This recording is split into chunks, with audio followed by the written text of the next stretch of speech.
અરવલ્લીના મોડાસા શહેરના સગરવાડા વિસ્તારમાં જેસીસ ડેરી સામે આવેલા તબોડીવાળા ફળિયામાં મકાન એક ભાગે અચાનક ધરાશાયી થતા અફરાતફરી મચી ગઈ હતી। આ મકાનના બીજા માળે મહેમાનો સૂઈ રહ્યા હતા ત્યારે અચાનક છતનો ભાગ નીચે પડતા 4 લોકોને નાની મોટી ઈજાઓ પહોંચી હતી। કેટલાક લોકો કાટમાળ નીચે દટાઈ હોવાનું પણ સામે આવી ચૂક્યું છે। આ ઘટનાની જાણ થતા આસપાસના સ્થાનિકો તાત્કાલિક ઘટના સ્થળે દોડી આવ્યા હતા અને કાટમાળ હટાવી લોકોને બહાર કાઢી સારવાર માટે હોસ્પિટલ ખાતે ખસેડ્યા હતા। સદનસીબે આ ઘટનામાં કોઈ જાનહાનિ થઈ નથી।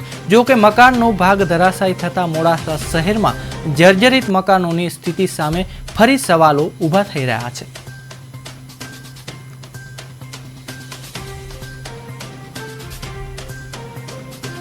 કે બીજા માળની છત ધરાશાયી થતા 4 મહેમાન અમે નીચે સૂઈ ગયેલા હતા। 4-5 માણસને ઈજા ઓછાવતી થઈ છે। તો શું તમે બીજા માળે સૂઈ રહ્યા હતા રાત્રે? ના, અમે નીચે સૂઈ ગયા હતા। બીજા માળે મહેમાન આવ્યા હતા તે સૂઈ ગયેલા હતા। ઈજા કોને કોને પહોંચી? ઉપર વાળા સૂઈ રહ્યા હતા તેમને કે નીચે સૂઈ રહ્યા હતા તેમને? ઉપર સૂઈ ગયા હતા એમને પહોંચી અને હું નીચે સૂઈ ગયો તો મને પણ થોડી ઈજા થયેલ છે।